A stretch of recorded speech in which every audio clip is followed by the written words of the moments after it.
em vẫn chưa làm visa được hả? Chưa được luôn. Người ta nói là mọi người ơi, hôm nay đi về đi, không còn số nữa. Thì em với Lục đứng như này, có nghĩa là gì? Xong rồi một con gái đằng trước quay lại, có nghĩa là hôm nay là công cốc, mình đi về thôi. Em kêu wow, đối xử mình khác như vậy hả? Nếu như mà không có số thì phải nói trước cho người ta. Không khác ở ngoài, bắt xếp hàng ở ngoài đường nắng như vậy. 5 tiếng. Xong rồi ở ngoài Còn đường. ở ngoài đường hả? Ở ngoài đường 11 giờ mới được vô trong. Xong rồi vô trong khoảng 20 phút là nói là hết số là đi về. Đi về đi. Ngày mai 7 giờ quay lại nếu nha. Nếu mà hết số từ đầu thì phát từ đầu. Nếu đi. mà ngày mai 7 giờ quay lại mà con vẫn đồng thì vẫn đợi không được ngày tiếp không biết là phải xếp hàng ở ngoài. Có người đợi 3 ngày rồi, không lấy được số, không có gì hết. Như vậy là em đi Hàn Quốc được không? Em không biết. Hay là em đợi tối nay luôn đi.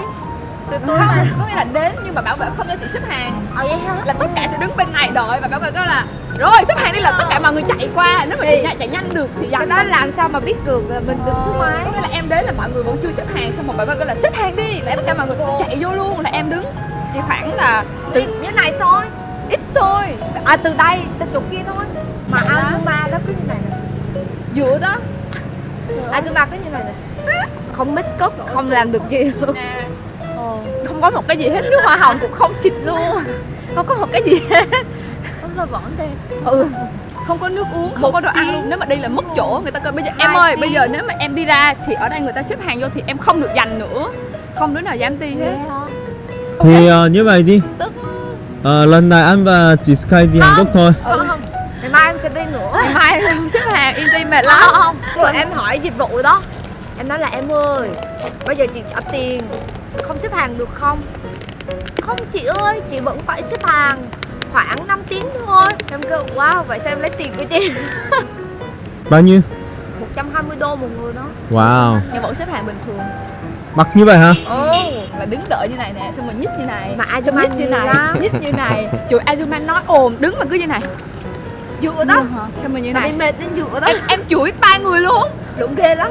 Đúng kêu là cô ơi, đừng đụng vô. Quen biết gì mà đụng vào người con. Nói xe ra. Ghê lắm. Xong rồi dụ Nhi, cái em tức quá, em kêu mày lên trước tao, đứng hơn sau cho em đứng sau Nhi luôn, xong đụng vô người đó. Cô ơi, đừng đụng vào người con nữa.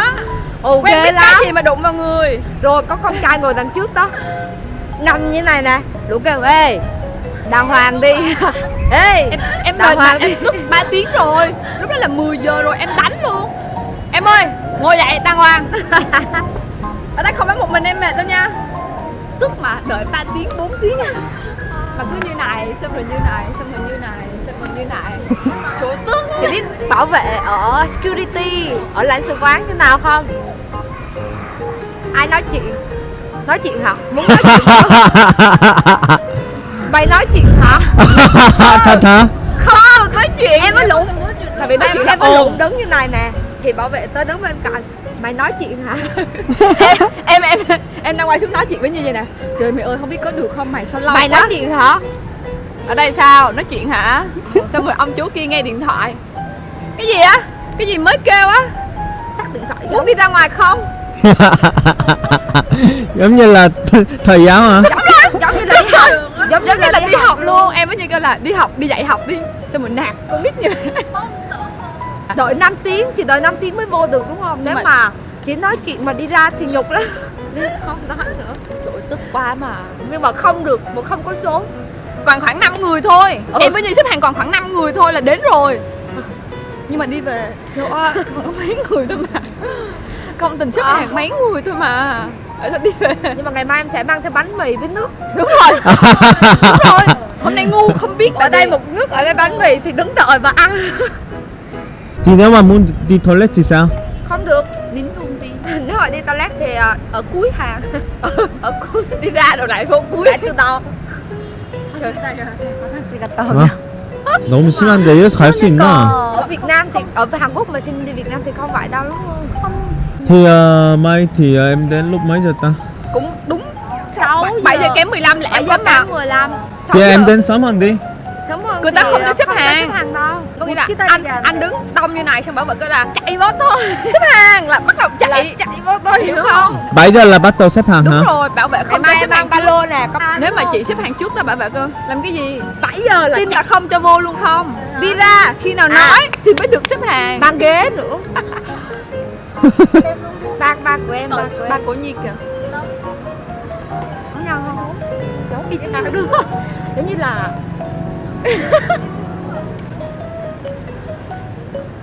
Thì mai là 7 giờ em phải đến đó.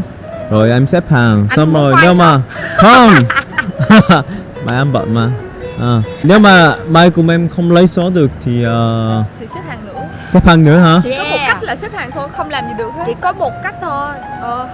Không làm gì được ngoài cách xếp hàng hết. Bạn của em là nói là 2 ngày, xếp người hàng thì 2 3 ngày, có người thì xếp 3 ngày.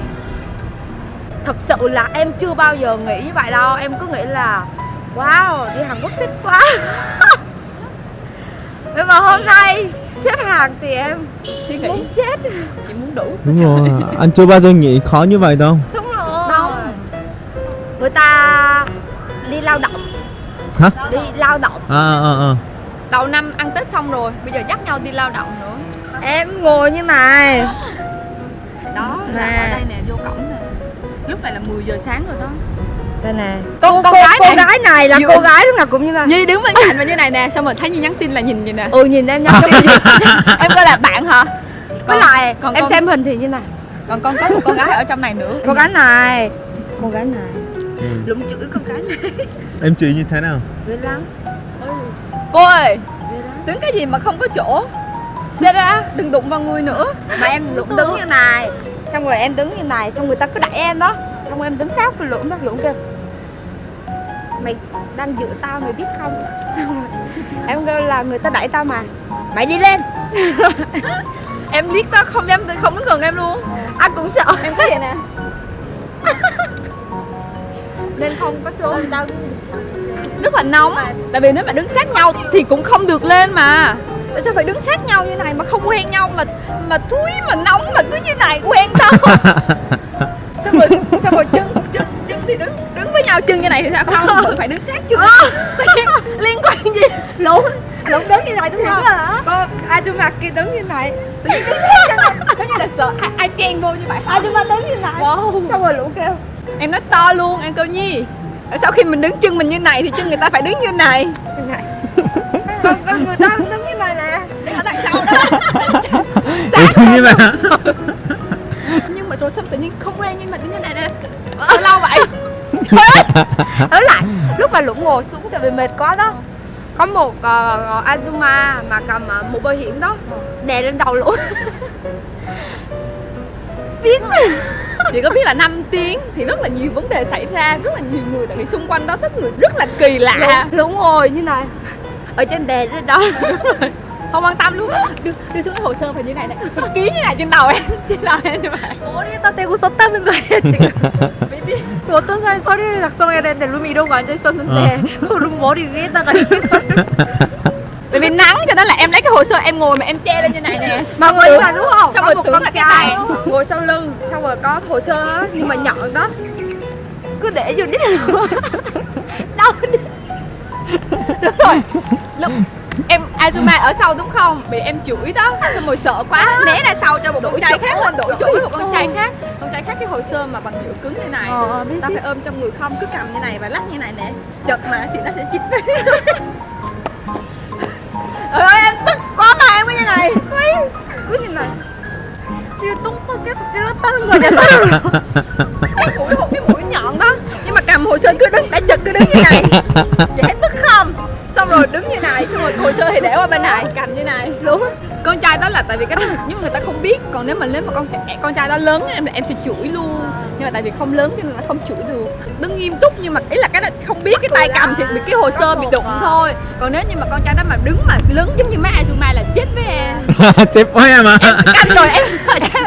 Có một Azuma nói là cô đã đi Hàn Quốc nhiều lần rồi. Hàn Quốc hả, người ta lúc nào cũng sạch sẽ, không như Việt Nam mình đâu. Vừa mới nói xong đúng không? Ăn nhãn.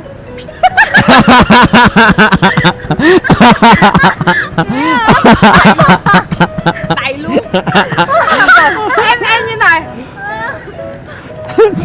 mà vẫn ăn.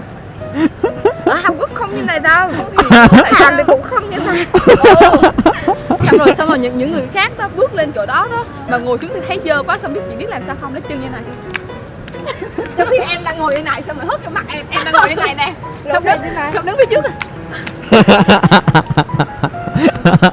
Trời ơi vừa mệt. Em nói là tất cả ở đây đi xin visa đi Hàn Quốc làm cái gì, đi du lịch làm cái gì mà không có ý thức như vậy mà đi đâu? Đi đâu? Thì mai thì chắc chắn là em lấy visa nha, thành công nha. Trời ơi, không dám ăn lắm, trễ thì làm sao, sợ quá mà. Ok, đừng nói nữa. Kết thúc đi. Mày có